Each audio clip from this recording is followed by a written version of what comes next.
Kampung Taat Lalu Lintas yang berlokasi di Kecamatan Karawaci, Kota Tangerang mendapat peringkat pertama sebagai kampung tematik. Hal ini karena Kampung Talas memiliki program siaga corona, perpustakaan mini, mural hingga kelompok UMKM. Pada tanggal 19 September 2019, Kampung Taat Lalu Lintas atau Talas didirikan di Kelurahan Pasar Baru, Kecamatan Karawaci, Kota Tangerang. Kampung seluas 13 hektar ini terdiri dari 3 RT, yakni RT 1, RT 2, dan RT 5. Kegiatan yang ada di kampung ini mulai dari mural tata tertib lalu lintas, UMKM hingga ketahanan pangan. Pada masa pandemi, Kampung Talas pun cepat tanggap membantu warga yang terkena COVID-19 dengan membantu menyediakan bahan pangan bagi mereka yang melakukan isolasi mandiri. Berkat partisipasi masyarakat Kampung Talas, pada tanggal 26 Februari 2021, Kampung Talas menjuarai peringkat pertama sebagai kampung tematik dalam perayaan HUT Kota Tangerang ke-28. Ya, lalu seperti apa kesiapsiagaan Kampung Talas ini selama masa pandemi COVID-19? Kita akan langsung berbincang dengan Bapak M. Fauzi selaku Lurah Pasar Baru Kota Tangerang. Selamat pagi Pak Fauzi. Selamat pagi Mas Imam. Pak Fauzi, ini Kampung Talas menjadi salah satu kemudian kampung tangguh siaga COVID-19. Apa saja kemudian layanan-layanan yang disiapkan ya oleh para stakeholder di sana agar kampung ini bisa menjadi salah satu kampung tangguh COVID-19, Pak? Oke, jadi Kampung Talas ini adalah salah satu kampung tematik yang ada di Kota Pasar Baru.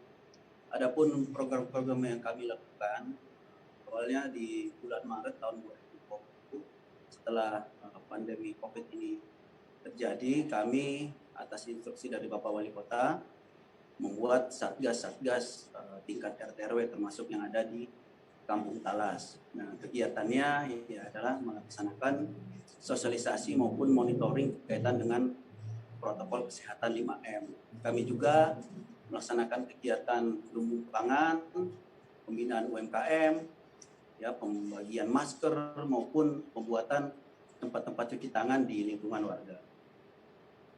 Oke.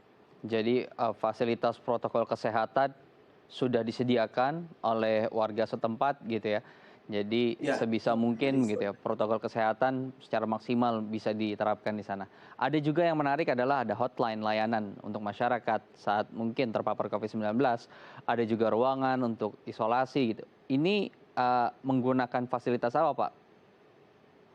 ya, untuk tempat isolasi kami menggunakan ada rumah kontrakan ya yang diperuntukkan untuk tempat isolasi bagi warga yang tidak memungkinkan untuk melaksanakan isolasi mandiri di rumah. Dan juga warga juga kami instruksikan melalui satgas ini kita gotong royong membantu ya warga-warga yang terpapar COVID maupun yang sedang melaksanakan isolasi mandiri melalui program lumbung pangan seperti itu. Baik. Nah, yang lumbung pangan ini sampai menyediakan ratusan kilogram beras ya. Ini bagaimana Pak bisa mengajak masyarakat berswadaya sampai akhirnya punya ketahanan pangan sendiri begitu di sebuah wilayah yang tingkatnya hanya perkampungan gitu. Ya, untuk warga masyarakat di Kampung Talas sendiri ya, sebelum pandemi COVID pun itu telah melaksanakan kegiatan ada yang namanya Jumat Berkah ya. Kegiatan yang biasa kami laksanakan setiap hari Jumat ya, memberikan makan siang bagi jamaah yang melaksanakan sholat Jumat. Setelah pandemi COVID ini, kegiatan lumbung pangan ya kita laksanakan. Ini ada dari swadaya masyarakat maupun dari bantuan dari Ya. pemerintah Kota Tangerang. Jadi seperti itu.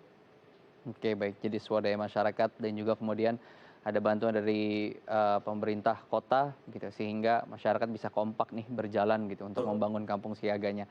Tapi kemudian yang paling susah adalah edukasi nih Pak, karena setiap kampung juga memiliki permasalahan yang sama, edukasi kepada masyarakat ketika keluar ataupun ketika berkumpul di satu wilayah bisa tetap menjaga jarak, menggunakan masker gitu, sekalipun misalnya kerabat terdekat, saudara, family gitu. Bagaimana kemudian proses edukasi ini bisa berjalan baik sampai minim kasus begitu ya yang terjadi di wilayah tersebut. Iya, kami secara terus-menerus ya beserta para tokoh masyarakat, para ketua RT RW, para penggiat itu secara rutin melaksanakan sosialisasi ya. Kita juga punya WA group ya, kita melakukan sosialisasi kaitan informasi-informasi yang baik dari pemerintah Kota Tangerang ataupun dari pemerintah pusat. Jadi kita tidak bosan dan terus-menerus ya melaksanakan pembinaan kepada warga terutama kaitan dengan protokol kesehatan ya. Jadi kita jangan sampai lengah dalam pandemi Covid ini. Oke, biasanya tokoh masyarakat siapa saja nih Pak yang punya peran besar begitu ya untuk didengar oleh masyarakat setempat? Apakah hanya sebatas PKK saja atau ada kemudian tokoh lain yang juga dilibatkan di kampung ini? Oke, ya kita melibatkan semua stakeholder ya dari unsur kelurahan, 3 pilar, Babinsa Binamas, dari tokoh agama, tokoh masyarakat, para ibu-ibu kader, ya, jadi ketua RT, ketua RW, anak-anak muda. Jadi semua kita libatkan setiap unsur yang ada di masyarakat. Karena ini butuh kerjasama kita semua dan keterlibatan kita semua dalam menjaga masyarakat kita dari pandemi COVID. Jadi kita tidak bisa sendiri, semua kita panggil, kita gugah untuk bersama-sama melawan COVID-19. Baik, Pak Lurah mungkin sebagai tips begitu ya untuk para stakeholder yang lain, pemimpin yang lain gitu. Kampung Talas ini kan mendapat juara pertama ya di hari Ultah Tangerang yang ke-28 sebagai kampung tematik begitu. Apa kemudian kiat-kiat yang bisa dipertahankan, yang bisa diikuti begitu agar kampung kita bisa tertata dengan baik dan juga syukur-syukur menjadi juara begitu. Iya, kita mempersiapkan Kampung Talas ini jauh-jauh hari, tidak hanya dalam rangka lomba. Jadi memang keberadaan Kampung Talas ini sudah dirasakan oleh masyarakat. Ya, jadi merubah dari kampung yang biasa menjadi kampung PHBS. Ya ini memang dampak maupun hasilnya sudah dirasakan oleh masyarakat melalui program-program pembinaan kebersihan, ya ada program juga penghijauan, program kelompok wanita tani, ada perpustakaan, ada pembinaan UMKM. Jadi masyarakat itu merasa memiliki, ya, mendapatkan dampak langsung dari berubahnya kampung dari kampung kumuh menjadi kampung yang menerapkan pola PHBS. Jadi bagaimana bisa continue, bagaimana bisa berkesinambungan, masyarakat itu harus merasa memiliki dan merasakan hal-hal positif yang telah mereka dapatkan dari adanya kampung tematik ini. Dan juga harus ada kerjasama, ya. Harus ada kerjasama dari semua pihak, bagaimana kita mempertahankan, bagaimana kita menjaga eksistensi dari kampung tematik ini, ya dengan mengikuti program-program yang telah dilaksanakan oleh pemerintah maupun kegiatan yang dari swadaya masyarakat. Jadi piala adalah bonus, penghargaan adalah bonus, tapi bagaimana kemudian masyarakat bisa sadar bersama merasakan langsung perubahan kampung mereka, itu kemudian menjadi intinya.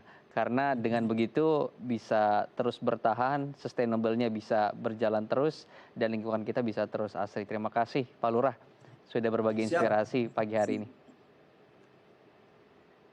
Ya pemirsa, usai jeda kita akan menghadirkan informasi menarik dan inspiratif lainnya. Tetap bersama kami di Hal Indonesia.